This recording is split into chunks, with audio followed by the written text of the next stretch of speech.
Damn, so that's 2 Wednesday. But I'm fine, so. Hey, Jordan.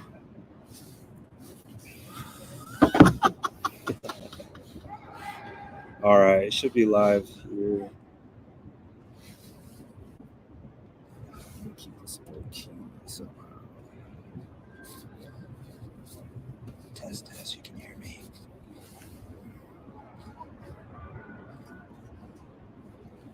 All right, so we're coming live for wide receiver drills here at the Combine. So far, we've had some legit 40 times. Calvin Austin, a guy Jason Aponte has been banging the table for. Love Calvin Austin. I'm so happy. Like a proud father.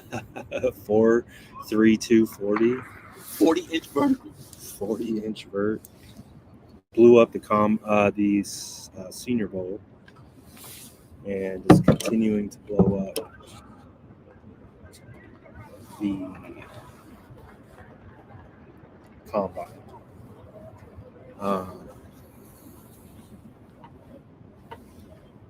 So I didn't see Danny Gray. Again, they don't show the times here, so I have to go back and look. But I'm going to look at some of the times right here. We can recap some times that stood out from the wide receivers. Let's see here. So some of the wide receivers, Sky Moore from Western Michigan, has clearly elevated his stock. Daniel Jeremiah just tweeted out, Sky Moore isn't getting out of the second round. The tape is too good, and he can fly. He ran really, really good.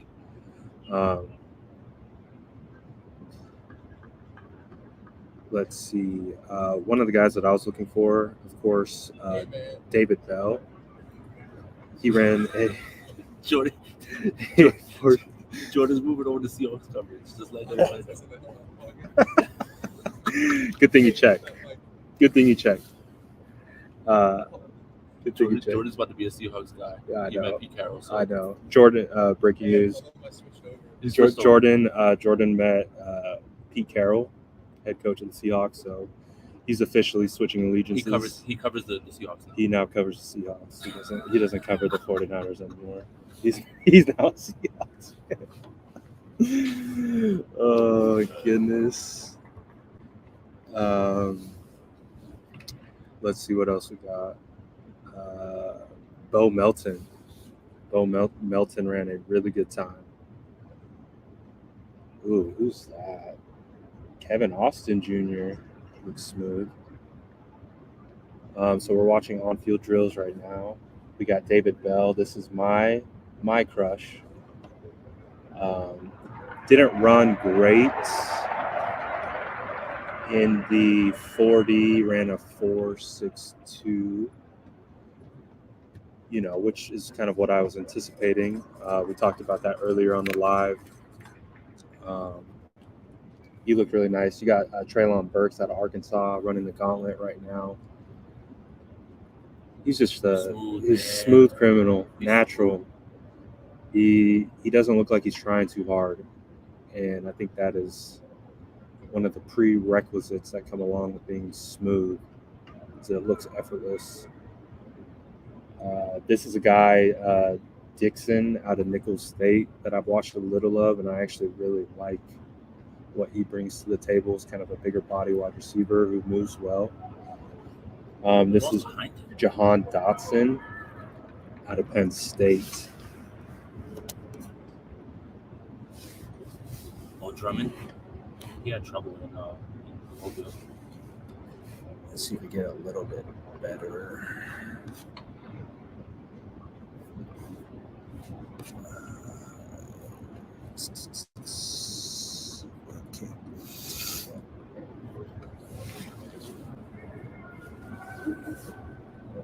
Johnny Johnson out of Oregon coming on up.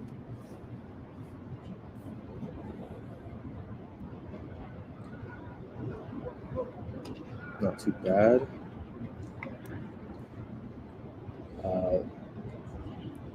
Velus Jones out of Tennessee is quietly a prospect to keep your eye on. He's a pretty good athlete. Bo Melton right here, I think, is earning himself some money today. With the way he's measuring and showing out, Bo Melton is going to definitely elevate his stock. Sky Moore, again, he's proven he can do it all. So there's a lot of good smaller wide receivers here. I don't like how slow he's moving. Chris Olave, I don't think he's running. Nah, he's not doing anything. He don't got him. No, he's like the consensus number one, right? But what's interesting is these smaller wide receivers that are moving really, really well, running really, really fast.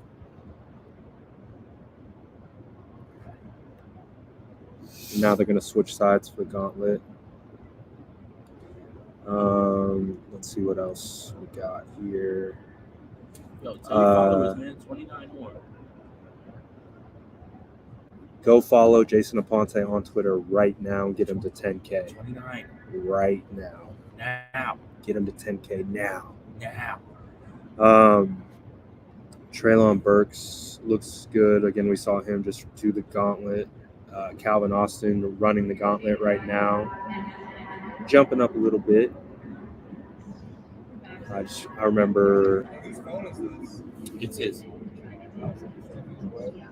Oh, yeah. Oh, somebody's calling me. Yeah. Oh, I like the New Balances, bro. This is hard. Yeah, no worries. Here goes David Bell again. I think David Bell's going to be a great player. Breaking news. What's that? Widespread belief that Aaron Rodgers is staying in Green Bay. Ooh, I've been kind of getting those vibes too.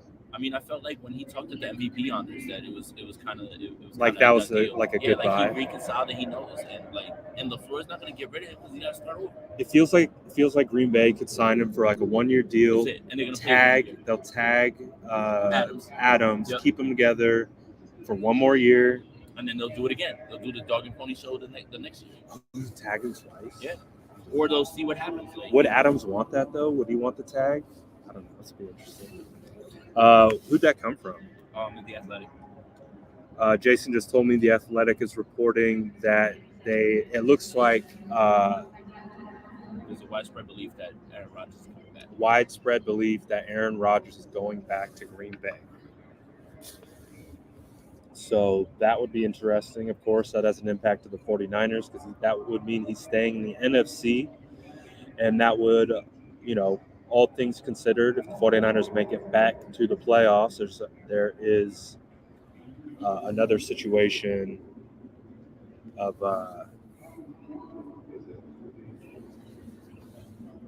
where the 49ers could face them yet again in the playoffs. 49ers have bounced Aaron Rodgers out of the playoffs 4 times in a row. As Jason has he's banned the Aaron Rodgers draft video where he's talking about the 49ers were going to regret drafting him. And I agree. Because when you go 0-4 in the playoffs against the 49ers, do we regret that? It's hard. Cold take. Do we really regret that? We will see.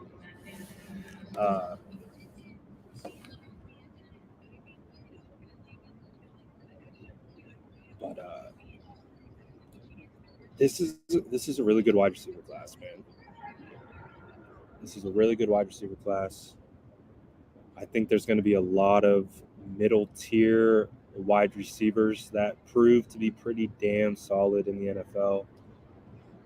Clearly, guys are making money. Jahan Dotson, obviously one of the better wide receivers. Treylon Burks, one of the better wide receivers. This is a good class. There's going to be like 10 wide receivers that are going to come out and have immediate impact in the NFL. And you can literally pick any size, speed, pretty much whatever you want. You can get the size with a guy like Olave. You can get the Allen Robinson-esque Dave Bell. You can get the Tavon Austin style with Calvin Austin. There's a lot of good wide receivers in this class.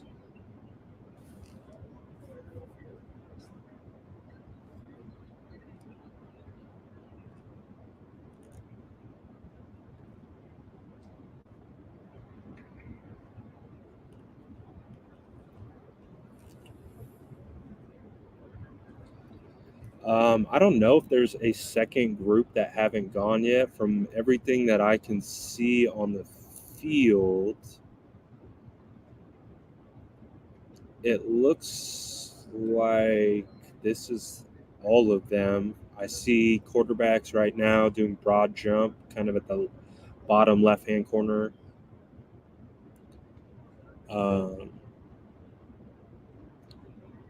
Tight ends are done. So I think this is it. I think these are all the wide receivers that are participating in the combine.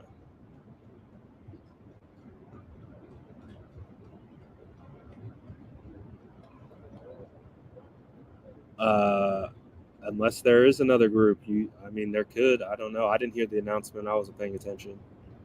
But this does run to 11, so still 4 more hours. So there very well could be 2 groups. So I want to say, you want water or something? I'll take a water.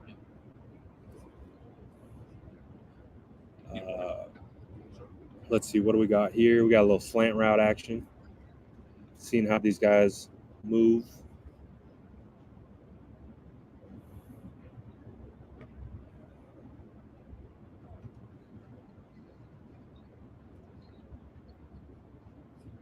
Okay, I guess there's another group. Good to know. I guess that would make sense. Ooh, it's kind of a strike there by Caleb Elby. Sam Howell's now throwing the passes. Ooh, who's number 7? I really need to invest in binoculars here. Really need binoculars. Binoculars will be coming in clutch right about now.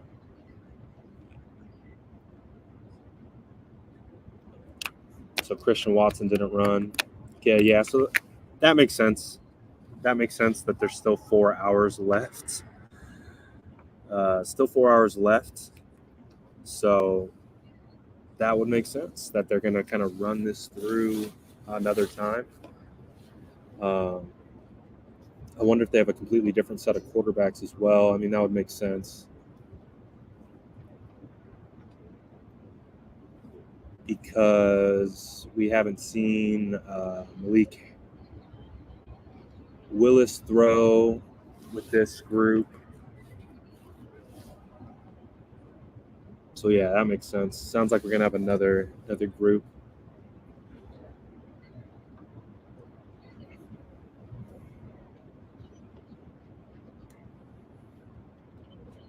I need a lower third in real life. If someone could bring up a lower third, because they're showing, if you guys are watching the broadcast as well, they're showing the quarterbacks. I think that's one of my biggest pet peeves as someone who's watched the combine for years, is like when they have a wide receiver running routes, but they have the quarterback throwing, and they only highlight the quarterback. I'm like, well, who's catching the ball? Who is actually running the routes? I would like to know that information. Someone asked, oh yeah, no Shakir, no Thornton. So yeah, we're gonna see those guys come out the later group. Chad says, can you spot 49ers scouts? Lynch, yep. They have been, I've seen some 49ers scouts walk past us a couple times. John Lynch is to my left, kind of diagonally. So he's in a box right now. And so yeah, we've seen John Lynch quite a bit actually, and again a bunch of their scouts and player personnel people. So yeah, 49ers are all over this. We've seen Jordan introduced himself to Pete Carroll. So He's a 12 now. To quote Jordan, he said, "I am a 12 now." We don't like 12 either, right? When we see 12s, it's on site. 12, yeah, 12s. We See 12s, it's on site.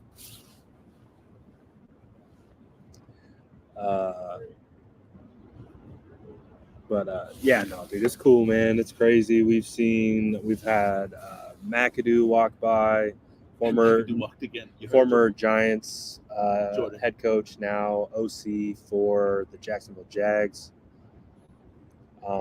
There's anyone and everyone you can think of is out here doing their thing. It's crazy, man. There's literally anyone you can think of in the NFL world is here. To my right, you got the broadcast booth, Daniel Jeremiah. You got everyone over there to the right. It's just people everywhere. It's cool, man. It's such a cool experience. We don't have to watch quarterbacks. We got a quarterback. Exactly. We got a quarterback. That quarterback's name is Trey Lance, and we're trying to find him a wide receiver that could potentially go deep. Calvin Austin. Jason Aponte is banging the table for Calvin Austin. I can't wait for them to draft some Swiss Army knife guy or whatever and just like not take the guy who's actually really They're not going to take David Bell. They're not going to take Calvin Austin. They're not going to take the wide receivers that we want. They're going to. I'm gonna just start saying guys that I don't want, so they can Well, draft guys that I think about they took. They did better. They took Trent Taylor in the 5th, right? He's 5'8", didn't run anything well. Jalen Hurd over Terry McLaurin still hurts. Yeah, it does. And then, oh my God, and then the Denver GM talked about them trading up to get Javonte over the 49ers. Like you said it at the press conference, and I was going to tackle him. Yes. I was just going to run up and tackle him. Can you guys hear Jason? Let me know if you can hear Jason. If not, you can just like reiterate what I was saying. Yeah. The Denver GM was basically flexing that he moved up and got that stud Javonte Williams over the 49ers. That was sick.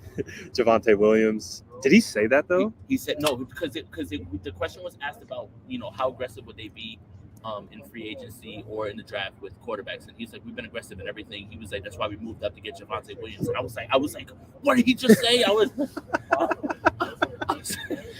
I had to get held back because I was about to run up to the stage. I mean, hey, that's actually a good point though, because we know how tight Denver's personnel, their personnel front office, Adam Peters. Adam Peters came from Denver. So, we'll let you jump when Jimmy's available. We'll talk to you. Oh, I like it. I like it. I don't know if you know who Long Island Girl is. I do. She says, "LOL, Ponte always talking about Williams." I love Javonte, man. I'm sorry.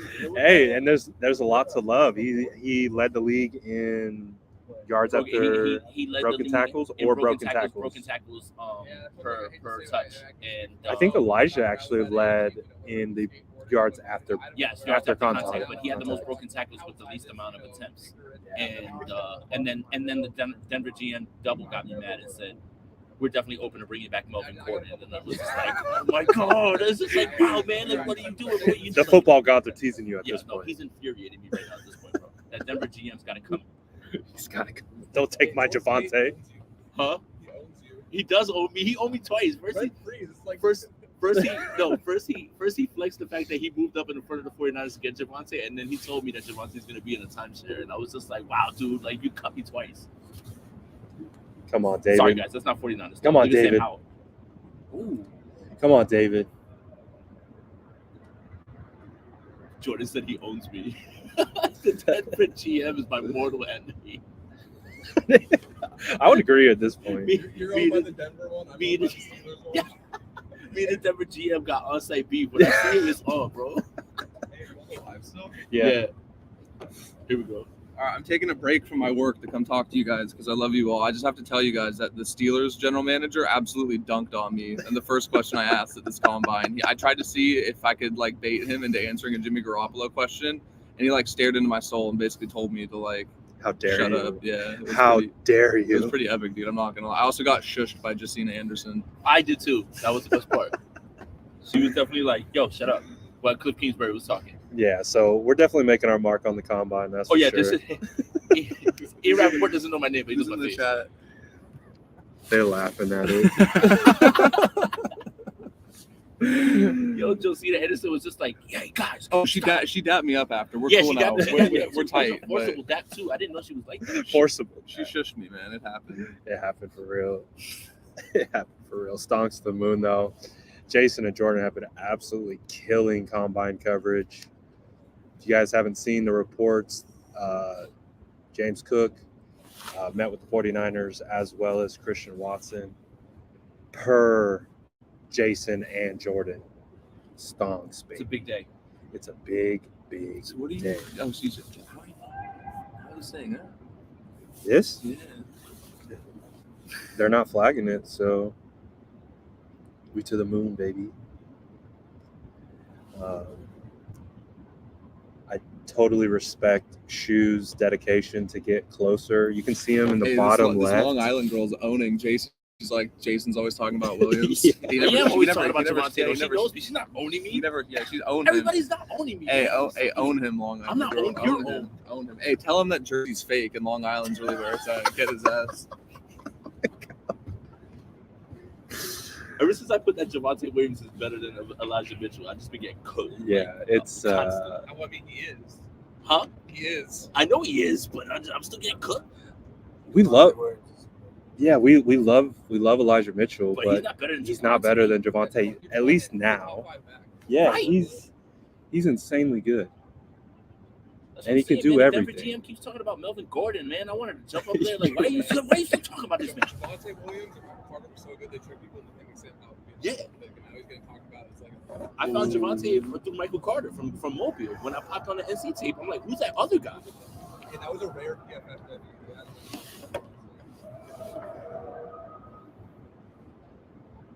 The Jordan and Jason commentary is Sorry. pure gold. No, it needs to sustain and continue.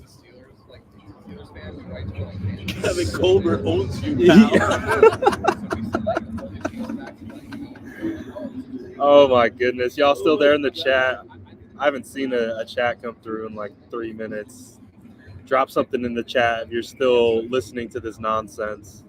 I see there's people in the chat, but I haven't seen any comments, so I don't know if my comments are not there or, hey, we're all just taking a break from commenting. I just want to make sure. Also, too, if you haven't already, make sure you like this video. Make sure you like this video, and that's not appropriate. John Harbaugh said something to us too. That was There we go. All right, I see you guys. I'm Let's low go. key a Ravens fan now because of John Harbaugh and their GM, bro.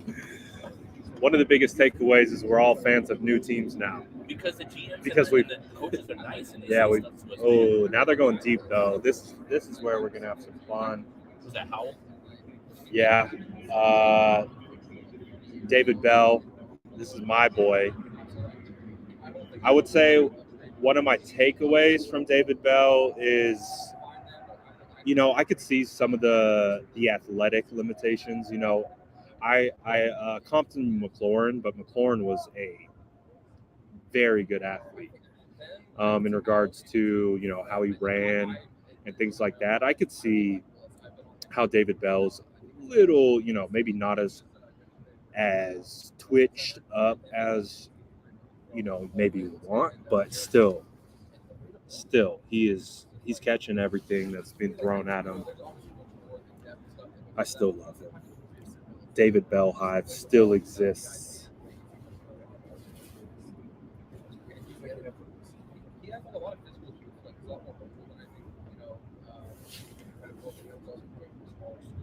What's good, Jesus? SDS gang. Joyce said we're ear hustling the ear hustlers. There's a lot of ear hustling going on here. A lot of ear hustling. We're catching a vibe from a lot of people here. It's been a great experience, man. breaking some rules. Hey, we're trailblazers. That's what we are. We're trailblazers. Can't keep us out. Can't keep us out. Their skill position players are great, and everything they have. So what wide receivers? Any prospects? What prospects are you guys looking at?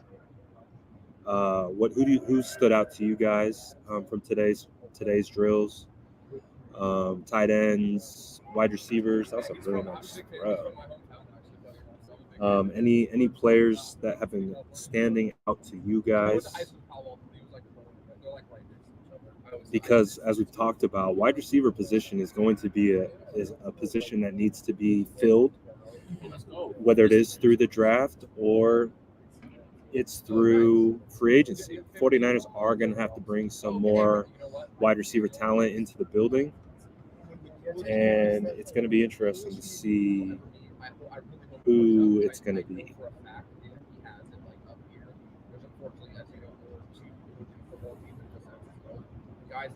Ooh, the guys on NFL Network compared Jahan Dotson to Emmanuel Sanders. Manny Sanders. Yeah, I don't mind that. Jason gave a yeah too. I could see that for sure. Very fluid, can pretty much do anything and everything that's asked of him.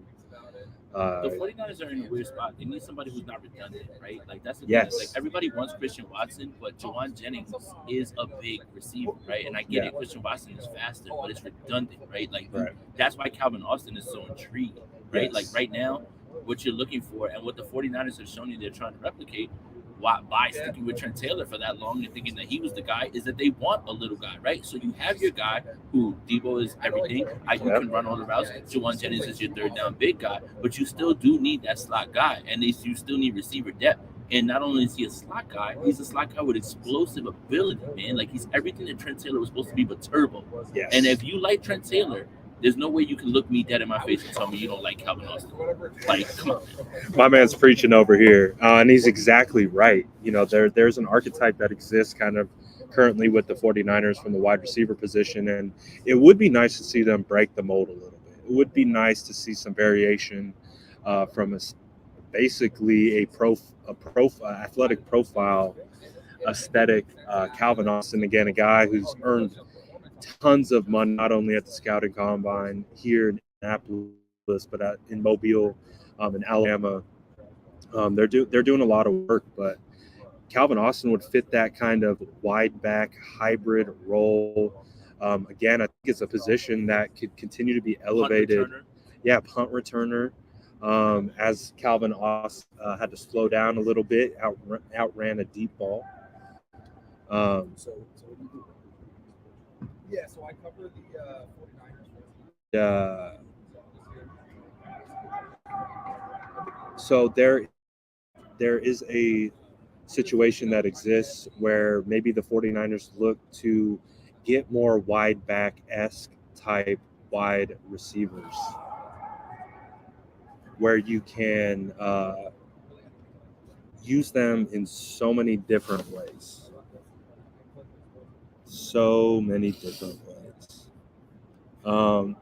And just like Jason was spitting on, Calvin Austin can come in and do multiple different things from you.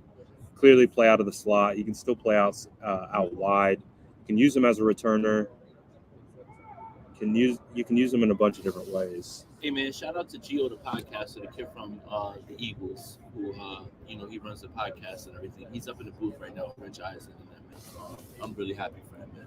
They just showed him on the screen. Who? You know the kid, he does the Philly podcast, Gio the podcaster. Oh yeah, he was he went viral for the Wentz. Yeah. The Wentz stuff. He's in the booth right now with Rich Eisen and them. No, up there, right? So it's over there in that corner. So I see. Yeah, his little head in the middle. Mm-hmm. Shout out to him, man. That's a beautiful thing. Look, he's on the screen right now. Beautiful. Oh yeah. He's That's a cool good story, kid, man. He's a good kid. Yeah, he is a good kid. I think he wrote like a letter to. He wrote a letter to Wentz. Damn near. I was like, dude, he's cutting onions in here, man. No, I mean, hey man, it's an inspirational story. And when Wentz left, he was very emphatic on the fact that I'm gonna root for Wentz no matter where he goes. So yeah, man, Absolutely. good for him, man. This is a big moment for him, man. Happy for him. Yeah, hell yeah, dude. Love to see good things happen to good people. Advocates of the people who have things that are holding them back a little bit. Yeah. Goop Brown says Burks is the best wide receiver in this draft. Probably. I wouldn't even argue that with anybody right now at this point. Traylon also talked about the fact that Debo reached out to him. Yep. During the press conferences. Yep. So I mean, again, everybody wants to find a Debo, and I felt like Mike McDaniel's quote was really big. About Waddle? No, about Debo. Oh. And he said, he's like, we didn't find Debo looking for Debo, and you don't find another Debo looking for Debo. Basically saying that he's a one-on-one, right? Yes. Like you exploit his mentality is what makes right, him and you exploit the versatility. But basically, what Mike McDaniel was saying is like everybody's looking for Debo now, right? Like, and that's it. And I think the Ravens GM gave us a little gem too during the press conference about the copycat league, and it's like you have an advantage for 6 weeks in this league, and then they replicate it, and then it's over. Right, and then he was talking about Lamar Jackson in that way, where everybody is like running to find the next Lamar, right? And there's so many guys that do more like that. So, but yeah, Traylon Burks is he's the guy, man. He really is, man. He's silky smooth, man. I wouldn't argue with anybody about that. Yeah, for sure.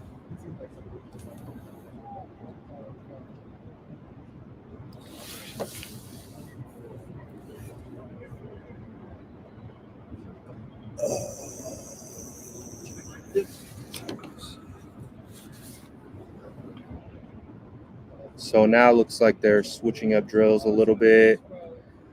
Looks like they're doing a little bit more short area stuff. Calvin Austin got some guns. He does too. Oh my God. He does. No wonder they gave him number 1. No wonder.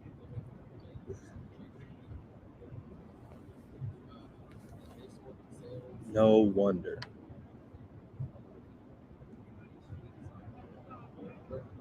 He's first. Here we go. All right, so Calvin Austin is going. It looks like a little. Oh, no. Close corner. Maybe it's the replicate corner end zone. Oh no, sideline. Ooh. Toe drag swag time. So what they're doing right now is they are trying to get passes to the sideline, trying to get feet in. So it's basically a concentration drill. Still want to run your route, snap it up off the top. Ooh, but you want to be able to secure the catch with 2 feet in. And again, obviously these players are coming from college to the NFL. So in college, 1 foot counts. Clearly that doesn't count in the NFL. So trying to get everything all in sync. You get them breaking towards the sideline. Typically, they want to get the quarterbacks to throw the football out a little bit more out in front. And then as a result, again, it's trying to get feet in bounds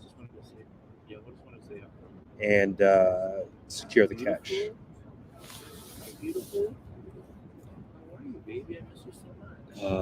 Nope. Apologies. This is where I'm vibing from. The cooking show.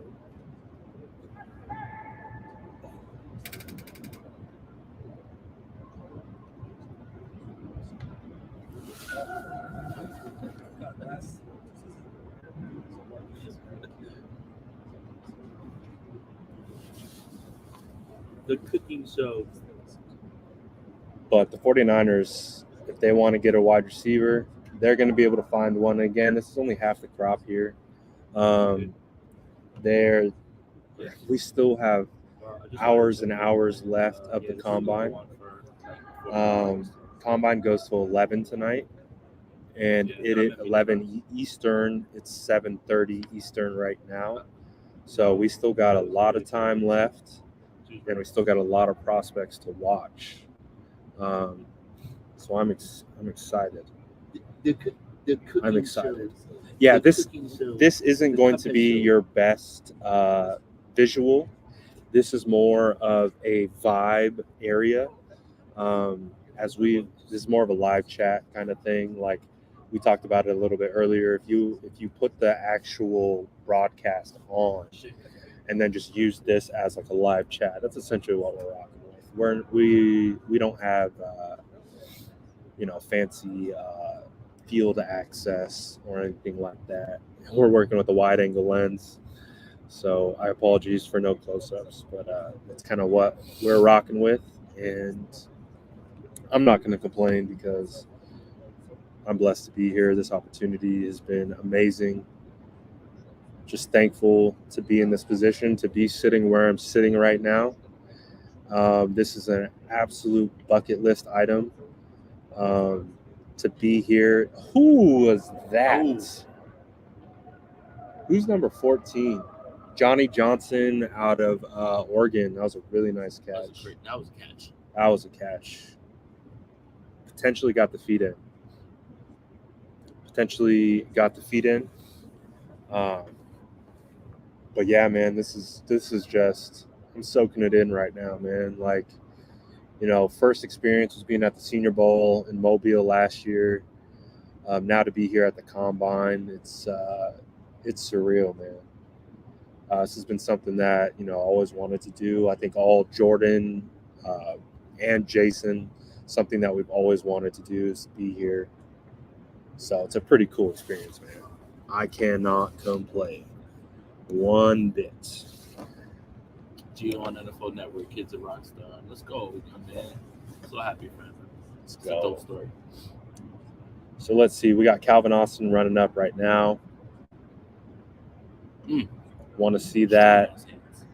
See what that break looks like. Calvin Austin gets Is that a Memphis? Is that a Memphis ovation. crowd over there? Like what they No, I think they're vibing off Calvin. I think He's they like awesome, him. man. Yeah. I'm so happy. This is the first time fans are in attendance at the Combine, so we haven't heard too many cheers, but when it comes to cheering, Calvin Austin has owned that the most.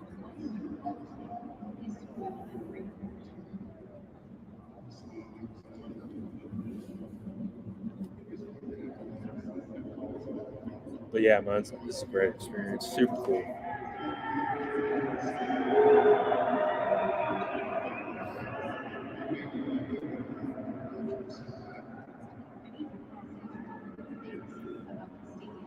No, there's not too many fans here. There were more fans, felt like earlier, but like I said, the Combine's been going for like 4 hours already.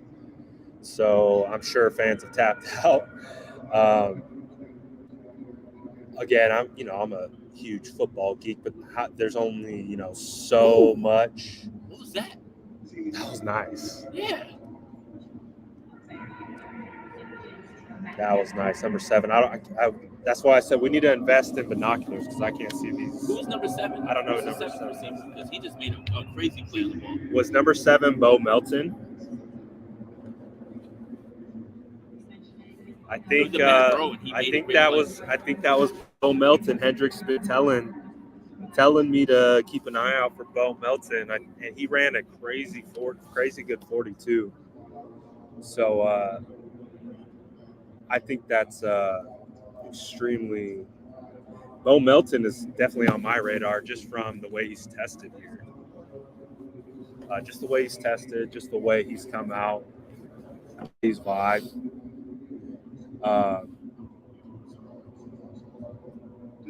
There's some people making money today, absolutely making money today. Yeah, he ran a crazy 40, dude. Like Bo Melton made some money out of Rutgers. Calvin Austin his stock's going to be through the roof. Sky Moore's stock's going to be through the roof. You got Marvin Harrison, Colts legend, getting the crowd a little riled up.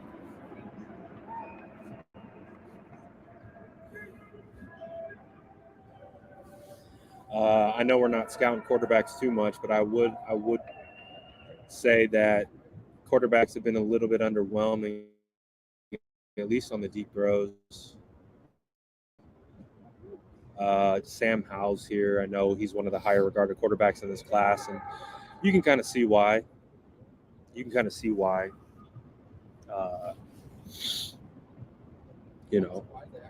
quarterback needy teams might not be looking at the draft as a viable plan to add more production at that position, add someone else from this rookie class, which again, we're getting reports. I think Mayoko talked about it earlier today. Came out while we were here. Was, I think, a conversation with John Lynch. I didn't get to watch it, but I just saw the kind of tweet explaining what it was. Calvin Austin again, another good catch. But, basically setting the table that if the 49ers need to bring back Jimmy Garoppolo, they will and won't hesitate to do so. So I find that to be interesting, but I also think that's a little bit of gamesmanship within the media. It's basically John Lynch saying we don't have to trade Jimmy, so get that offer up if you want to get him from us. So that's going to be something that we see and continues to evolve. It's going to be interesting. But to me, that makes me feel like a Jimmy deal could be soon. What did you take away of the that comment that Mayoko and Lynch made about Jimmy coming back next year? I just feel like that's John covering all the bases at this point. I feel like that's not the optimal approach. It's part of it's in the realm of possibilities, but it's low on that realm of possibilities list, right? Right. Like, there is a world where Jimmy Garoppolo comes back and there is a competition, right? But that's not high on the list. And I feel like John Lynch is covering all his bases by answering things, because he stated many times in the press conference with us that it's a matter of fact observation that Jimmy Garoppolo is still a part of this team. Right. And he is. And he kept saying he's still a part of this team. But when you listen to the comments afterwards, it implies he's a part of this team now because we haven't traded him yet. Right. And that's the thing. It's like, look, I just feel like Lynch was covering his bases. I really didn't take anything away from that other than the fact that there is a world where Jimmy Garoppolo comes back next year and then they figure it out between him and Trey. But it's not high up on the actual possibilities list. And I think that's the thing that people need to understand, and just understand that, stay level-headed right now, because it's still very early in all this process. And maybe it is that John Lynch has seen the offers for Jimmy Garoppolo, and that is starting to be a higher possibility, but it's not a high possibility. It's low. Like, come on. Yeah. Also, too, I'd have to think that one quick look at kind of the way the money's spread out for the 49ers, you'd be able to tell the 49ers are pretty stuck. Get that money off the book. Yeah, they're stuck right now with Jimmy's contract booked. So that's part of it. It's like, so we'll see what continues to happen. You got to keep sifting through the quotes. Yeah. And I think that the press conference was a little bit more telling than that quote. Right. Because Mayoko and them, they didn't ask any questions. It was more of a sit-down kind of like so statement. Mayoko, Kiana, Jennifer, all of those people that were there, they didn't ask questions because they had their own sit-down set up with him. Right. That's why I was able to ask the first question right there. Right. Like, usually, I think the etiquette that was spoken to me by a beat writer was whoever has been covering the team the longest sets the press conference off. And which is why Mayoko asked every single question first.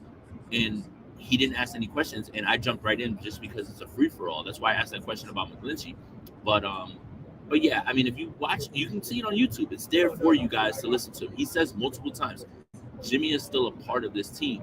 And that's a matter-of-fact, objective statement. But he prefaces it by saying that with also, we're trying to move him, like, pretty much at the same time. So it's hard to, it's hard to quantify right now what's going on. You just got to sit there and just know that it's early in the process, and this combine is going to be going on until Monday. So yeah, the situation is fluid. Yeah, definitely, lots of moving parts, and that's going to be something to watch. Dude, Calvin Austin, he's killing this shit, bro. They can't overthrow him. He's moving his way out of the 49ers range. Oh yeah. I just want it on the record. Someone put me on to him, and then in Mobile he balled out, and then now I'm going to claim that I was on him the entire time. So I'm just letting you know. Now, hey, you put me onto him, so that works. When the 49ers don't draft him, When the 49ers don't draft him. what are you doing? And Jason takes him in Dynasty everywhere. Calvin Austin stunks. Yeah, everywhere. Calvin. So, Hey, anybody start a Dynasty startup? so Calvin Austin, man, he's not going to be a he's out of Memphis. He's not going to be on the national stage. Small. He's People are small. gonna get scared of that. But again, you can either play football or you can't. 49ers fans, if you thought Trent Taylor was good, If you thought don't look me in the face and tell me that you thought Trent Taylor was going to be a Pro Bowler and then tell me that you don't like Calvin Austin. That's really going to make me upset. For real. But yeah, some dark horses. No, I think Bo Melton might have come in as a dark horse, but The at least guy, he's up his stock a little bit. He's up his stock a little bit. I'm going to be honest, David Bell. I'm going to say stock down on David Bell, and that's a guy that I like a lot. But I don't think he's having the best combine today.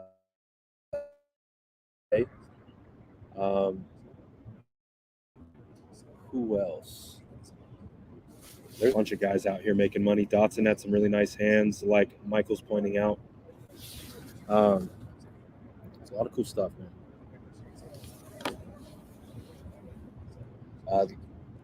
Johnson, the wide receiver out of Oregon, has made a couple really good catches. Davion Dixon out of Nicholls State is a guy that I like. Not sure that he's done a ton to elevate his stock here, but he's a guy that I like on tape that's been running around here today. The 17, I'm not exactly positive. This might be, as he drops it, underthrown. He dropped it. Yeah, but he dropped it. Underthrown, but he dropped it. But 17 has made a couple nice plays out here today. Come on, King. 19 has made Nice a couple throw. plays. Nice throw. I don't know who 19 is. Again, it's hard to see names out here. Sky Moore's made money today, absolutely. Another nice throw. Ooh, catch it. Absolutely.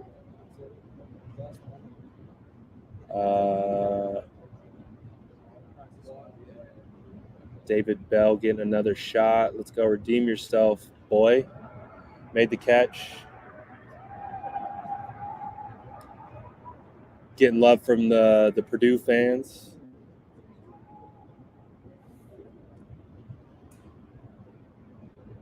Hayward definitely showed out today, 100%. Again, Hayward just proves what you see on tape. He's a baller, but he doesn't have the desired measurables that you want. So it's like, who's going to take the chance on that? I'm excited to see. Sky Moore is 19 years old, or Sky Moore is 19. Got you. Sky Moore is 19. That makes sense. So the reason 19 looks good is because he's Sky Moore, and he's been elevating his stock big time. That's Keenan Ricardo. Let's go. Oh, RG3 on the RG3? field. Yeah. RG3's on the field.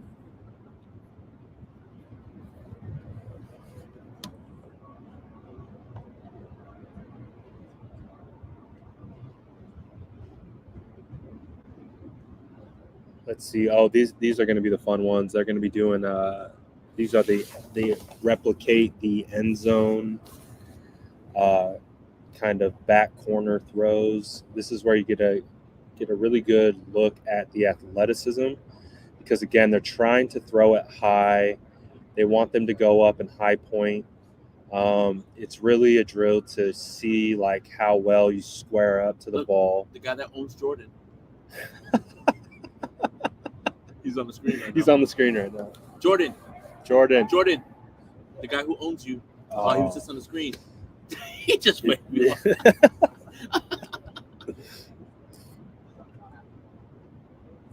I think this is where David Bell's going to make a lot of money in the red zone area.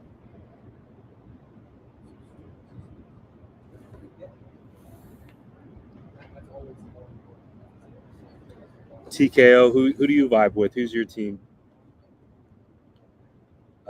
So I guess they're going to be running this 2 times through, it feels like. We haven't seen running backs yet, right? Or no, today's quarterbacks, wide receivers, tight ends. So that would make sense. Bo Melton again? No? Yes. No.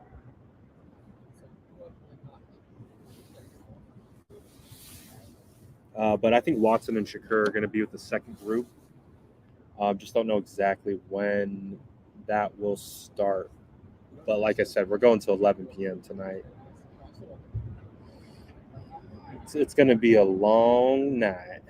And this is day 1.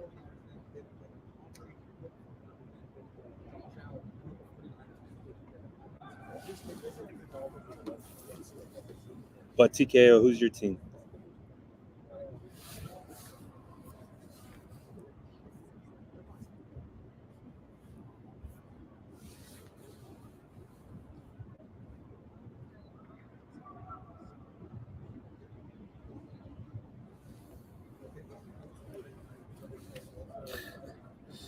Yeah, it's fun when we get a troll every once in a while, but that's fine. I want to see what team he is.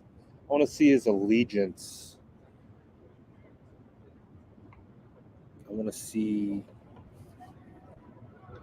You said Watson. Oh, yeah, no. Watson's not in this grouping. So I think we're getting there. That's a nice catch. Is that Dotson? Jahan looks nice. Who looks like a Shanny type of wide receiver? What is a Shanny type of wide receiver? Do we know, Jason? Because Shanny it feels like he's been moving that target. Yeah, a while. I mean, the on the surface level answer is strong at the catch point. Yards after catch, but blocking. Blocking is huge. I think the blocking is huge, man. Like I think that's why Brandon Ayuk was in the position that he was in for so long. Yep. And it's hard to explain, right? Like because he got a little bit of tunnel vision with Jalen Hurd. Yeah. He was starting to like think about the things that he could do with him. We can move him around, do this, and this.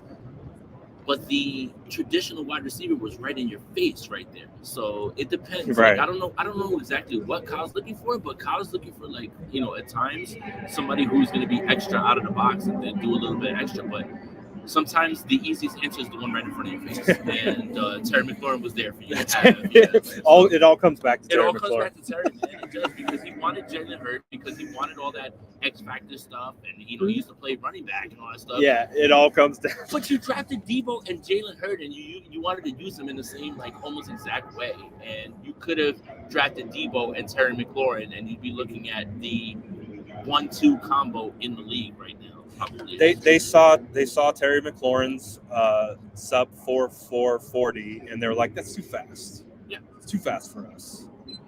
We want more of a big slot." But so that's the thing. It's like that's part of the process for Jason and I, is we're trying to figure out the tendencies. What Kyle's going after what is it like? Is he going after that? We've seen it with Richie James. We've seen it with Trent Taylor of the shorter, good looking, the shorter slot type wide receivers. We've seen it with the opposite, where he goes big and he goes Mohamed Sanu and he goes Juwan Jennings. Clearly, Debo is a bit of a one-of-one situation, because when the 49ers drafted Debo, they also had A.J. Brown available. And the 49ers met with A.J. Brown. They brought A.J. Brown into the facility along with N'Keal Harry. I think those were the top 3 wide receivers for the 49ers in that particular draft class. And they had an opportunity to get Debo or A.J. Brown. They went with Debo. Honestly, I think what it comes down to is, can you separate, and do you have the prerequisite toughness to come along with it? And I think that was potentially Dante Pettis' biggest flaw, was he had what it took from a trait standpoint, a measurable standpoint, and all that kind of stuff. But it didn't feel like Pettis came with the toughness, right? That dog mentality. I think if there's a trait that we look for now, with at least for me, when it comes to Kyle, I think it's a certain mentality. I think if a player can prove that he's mentally tough. Can you guys hear me? Check. Mic check 1 2. Can you guys hear me?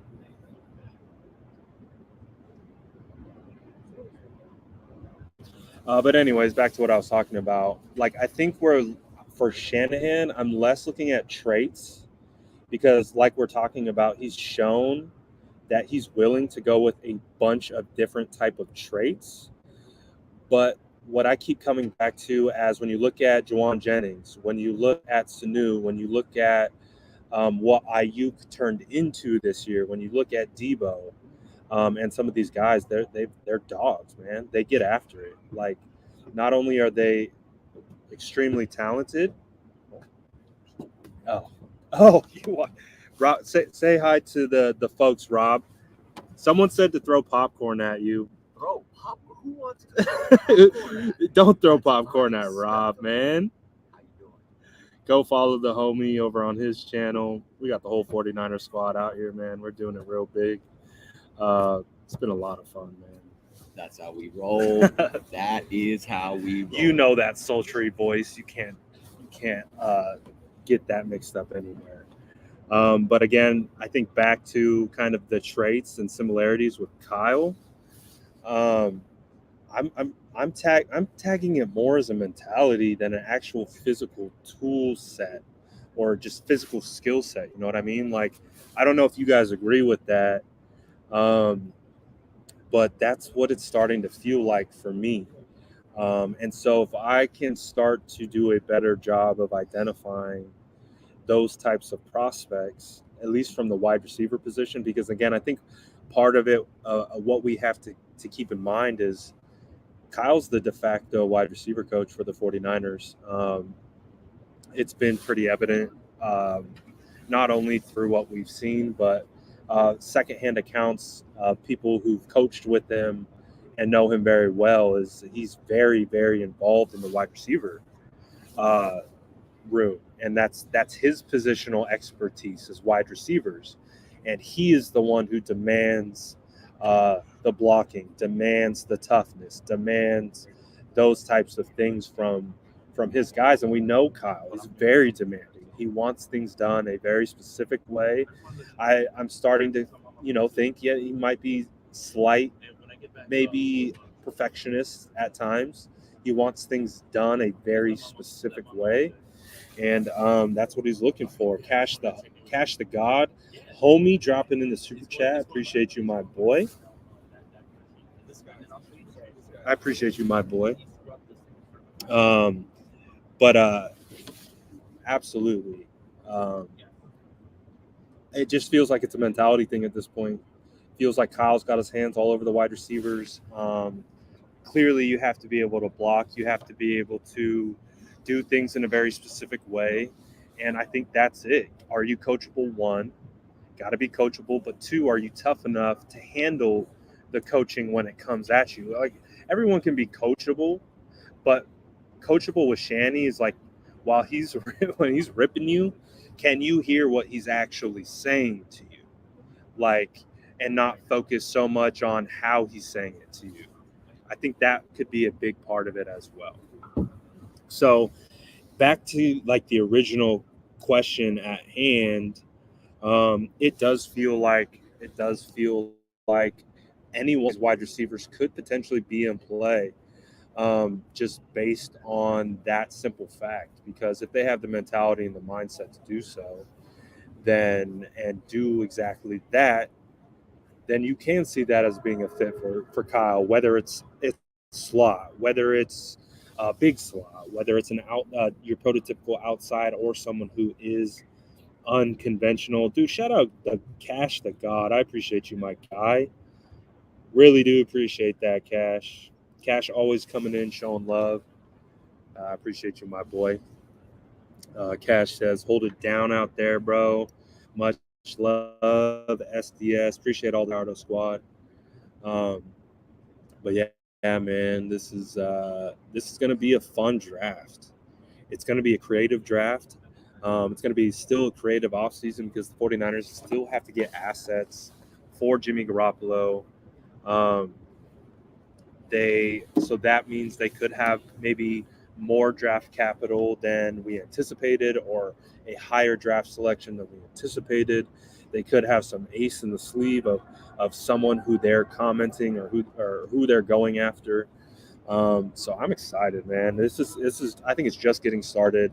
I love the way that John Lynch is talking about Jimmy Garoppolo, especially today, about keeping him, because to me it just feels like that's a signal that a trade is on the horizon. Like the trade compensation is on the table for Jimmy Garoppolo, and it kind of feels like John Lynch is saying, like, we don't like your trade compensation that you're giving us for Jimmy Garoppolo. So in that same sense, we're just going to keep him.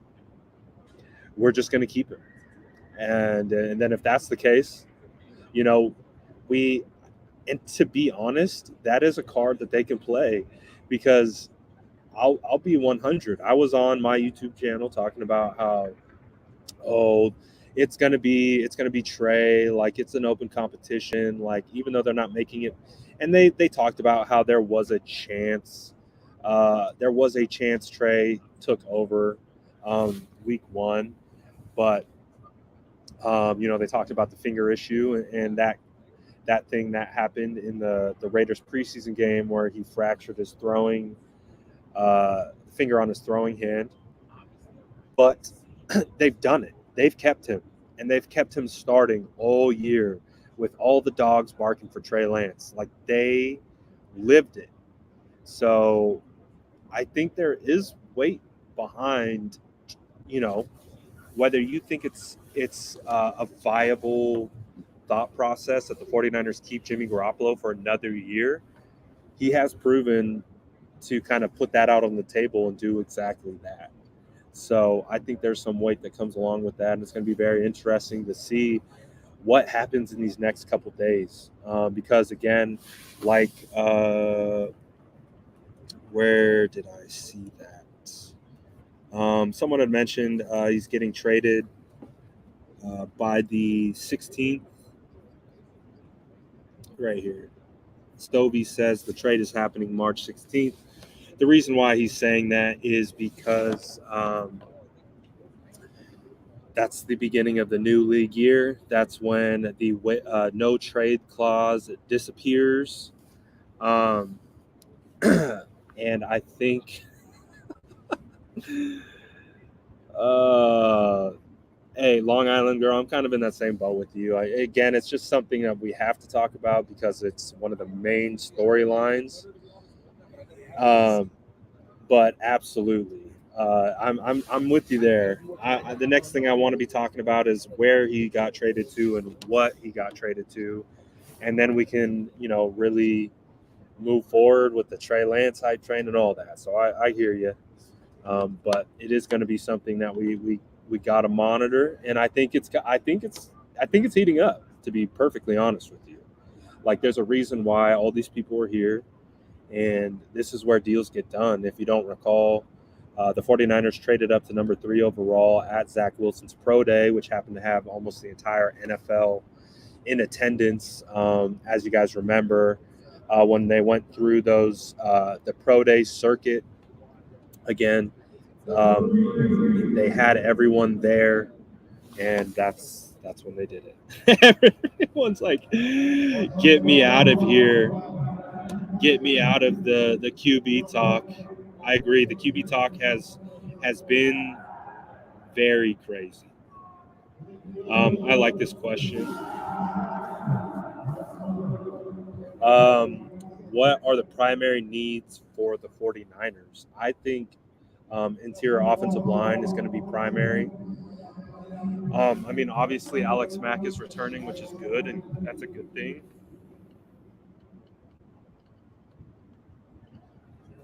But Alex is still old in football age. He's still a young man when it comes to the grand scheme of life. But when it comes to how we age football players, being on the opposite side of 36, getting up there, and he's already mulling retirement this year.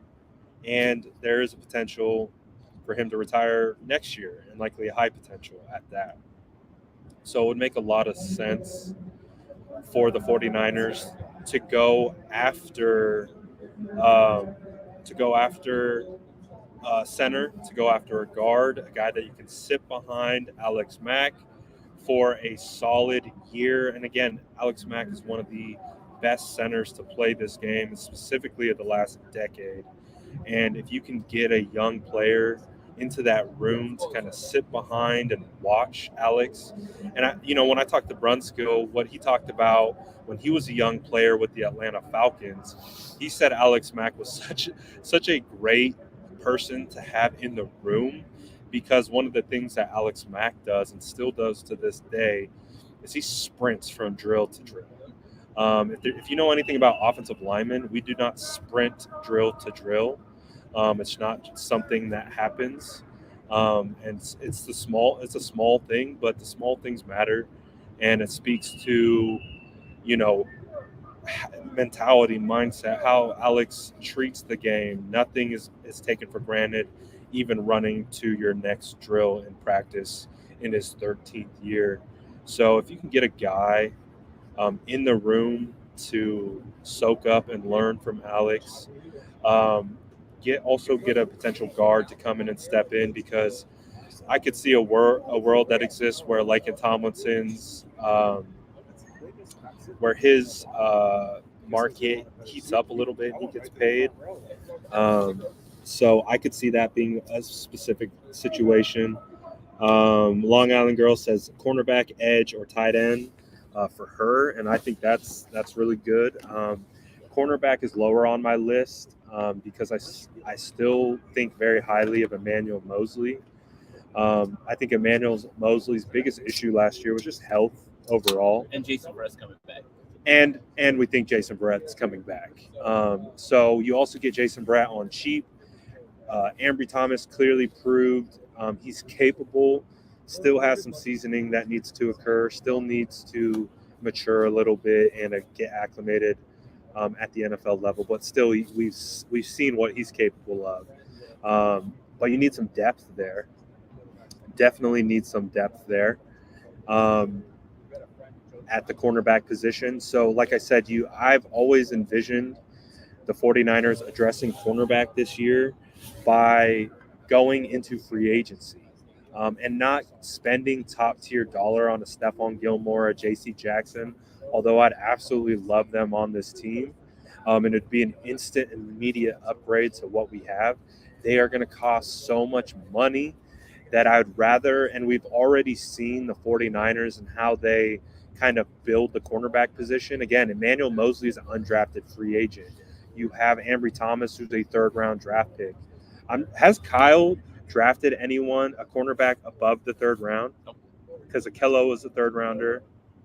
Everyone else has been outside the third round, so I don't know if they're going to value cornerback high. I'd rather invest early in the draft or spend heavy on edge to help supplement the defensive backs. Edge is huge for me. Edge is absolutely huge for me. And tight end. I think tight end's a really good call. We need a tight end 3, 100%. I appreciate you, George, for the super chat. My guy, 49ers George 365, said, I was pounding the table for offensive tackle Tristan Wirfs at number 12, draft before last. I know exactly what you're talking about. That's burned into my brain when the 49ers drafted or swapped picks with Tampa to go from 12 to 13. He says, what's your gut tell you about the viability on Kinlaw at this point? My wife calls me the regret king I appreciate you, bro. I know I appreciate you, man. It's a great super chat. I appreciate the contribution, but I also appreciate the question because, I'm going to be honest with you. When the 49ers were at 12, I wanted CeeDee Lamb. But we understand now what they did.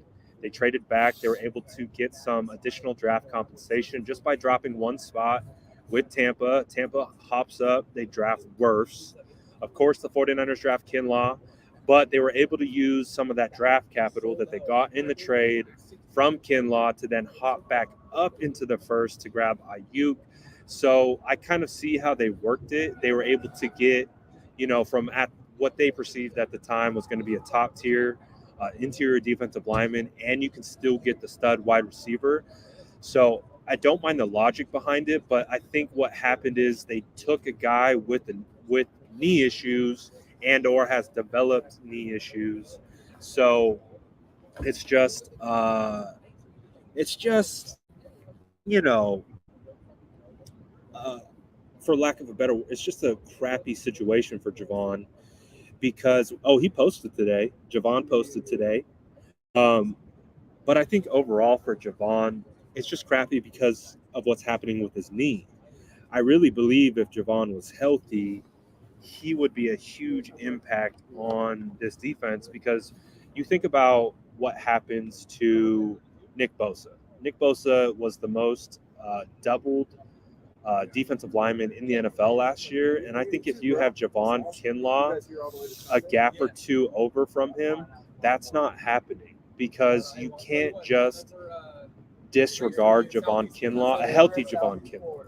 I think a healthy Javon Kinlaw. Now, he still needed some polish as a pass rushing interior defensive lineman, but he is a big body. And if you got him on an undersized guard, you're either having to send help to his side and then you're working more one-on-one matchups potentially with Nick Bosa, and or you're getting more one-on-one matchups with Nick Bosa on tight ends.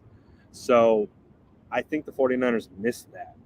I think they miss that presence. Again, Buckner, when the 49ers had Buckner before they got the 13, they were able to make like a swap. You know what I'm saying? So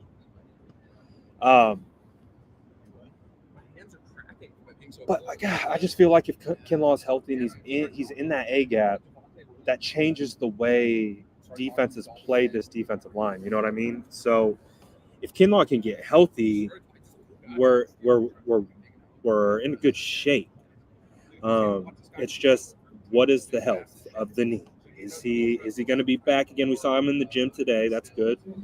But just what is his status? Is he going to be back? I hope so. I like the Regret King nickname though, and I appreciate you too, my friend. I'm still crying over CeeDee Lamb, so that's me. So I can vibe with you there on that particular situation. But again, appreciate the super chat, my guy. I really do appreciate that. Hendricks says Aaron Banks has to pick up the call, man. He'd be a wasted pick considering Asante Samuel was there. John Lynch talked about Aaron Banks today, actually.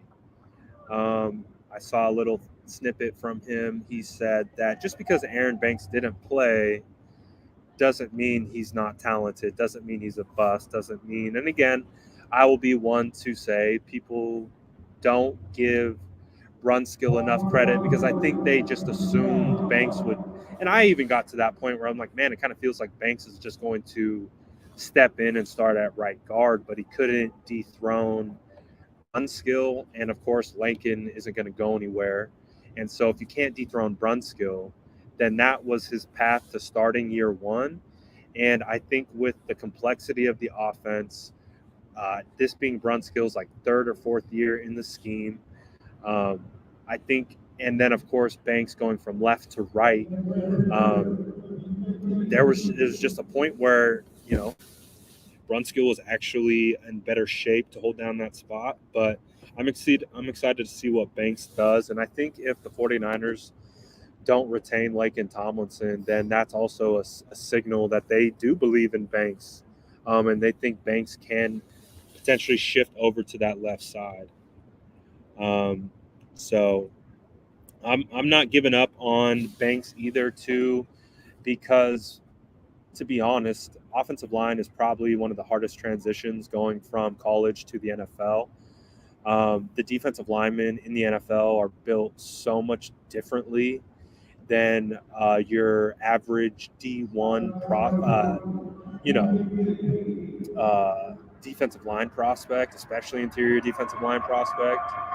Desmond Ridder, let's go, boy. Don't care. We got a Jason's like, we got a quarterback. I don't care. Quarterback. I still like my boy Ridder.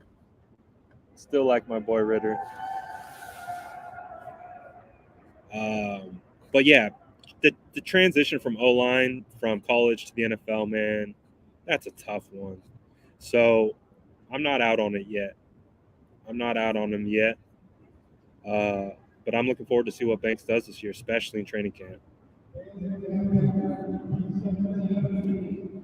Richie James Hive, let's go.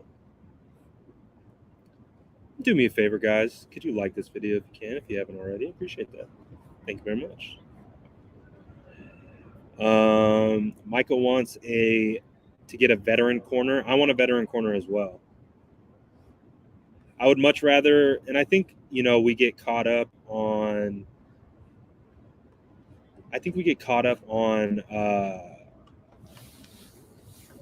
where did it go? Lost my train of thought. I think we get caught up on like the idea of drafting cornerback high and thinking it's going to be a just home run. But like, if you really go back and you kind of look at some of the top cornerback prospects, like the hit rate on cornerback prospects early is not that fantastic. I mean, you go back a couple years to CJ Henderson, he's already been traded from the original team that's drafted him. He was one of the consensus number one cornerback prospects, a guarantee. If he was drafted, 49er fans would have loved him. I don't know if it would have been any different for him for the 49ers. But again, it's not a lock to draft a cornerback early and just assume he hits. Idris says edge, interior offensive line, wide receiver as needs. I agree. I think that's a good way to look at it. Add safety into that mix. I think the 49ers need to figure out what they're doing at safety. Although I like Talanoa and Ward, I don't know if Tart will be coming back, and you need depth at that position for sure. So, yeah. Let's see. Let me catch up to that chat. I'm a little behind. They're getting ready for Group 2. You got quarterbacks running right now. So we got Group 2 coming.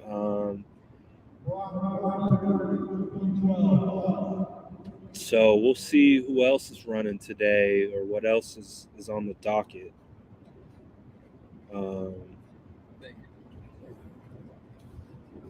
I agree, Jason. I agree.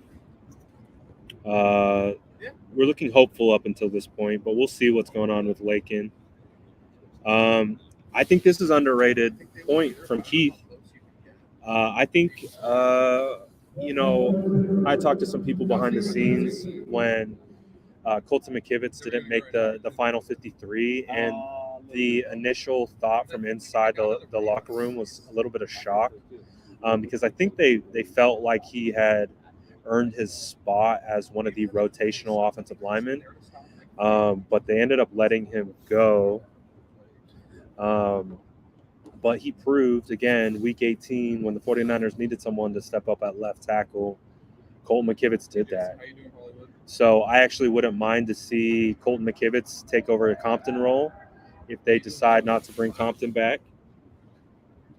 So we'll see. You're right. It's not that cool. Yes, we're definitely not watching quarterbacks.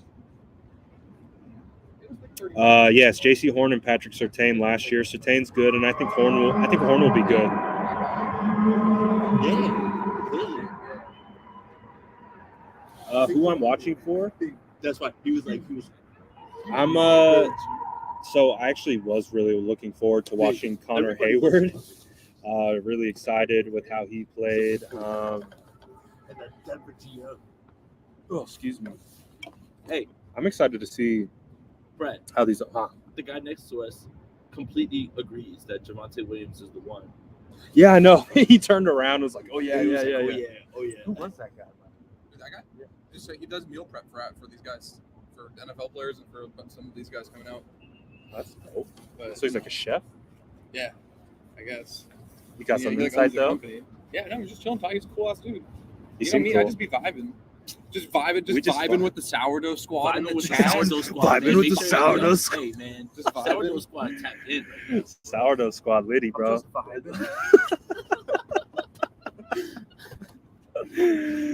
Oh my gosh. We're not even supposed to be. I know. We're probably everyone could hear us laughing. matter. And I got a We're mic just in my gonna keep this on hand. now. They're probably like, "What the No, hell?" we can. There's definitely people that. Yeah. Like, who are these bozos? And Rappaport said what's up to me because he knows me.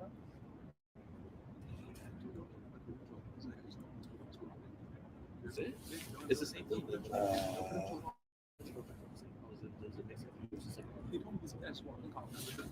Niner by Nature says, "Tell us, does Willis look better?"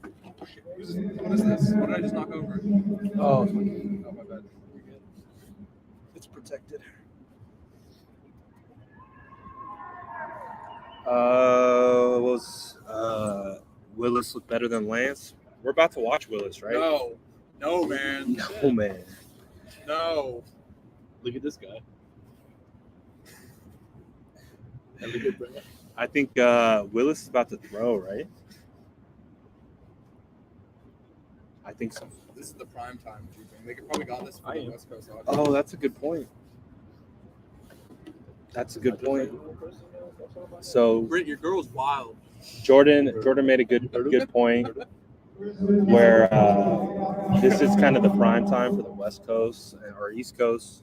So maybe they kept Willis, kept Christian Watson. But hey, I'll keep a lookout. Because I've seen Trey Lance quite a bit. Watched Trey Lance live against the Texans. Watched him live in person. Preseason Chiefs, preseason Raiders, and all training camp. So I'll keep a lookout. Oh yes, sourdough squad and different area codes. Let's go. Keith says I am on Artisan Bread Squad.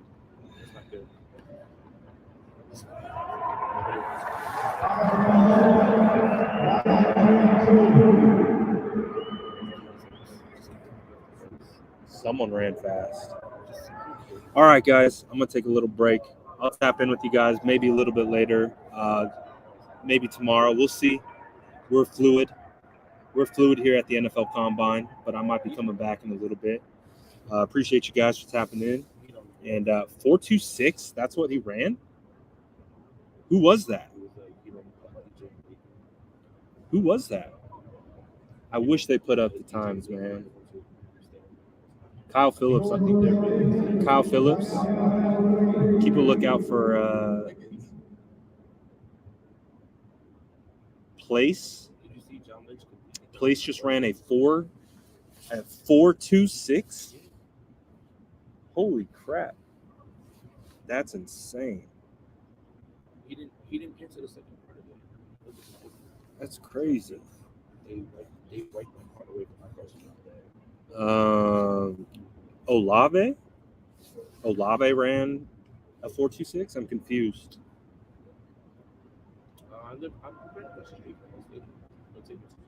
Who ran the 4.26?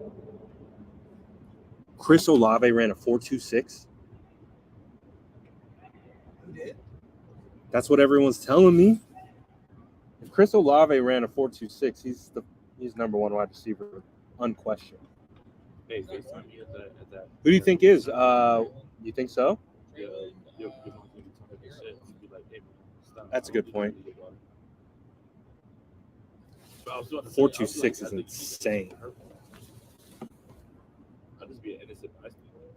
I remember the glory days of watching Justin Fields tape and just imagining Fields to Olave in a 49ers uniform. Those were good times. Those were good times. That's crazy fast, though. That's crazy fast for Olave. He's a big boy, too. That's crazy. That's crazy fast, man.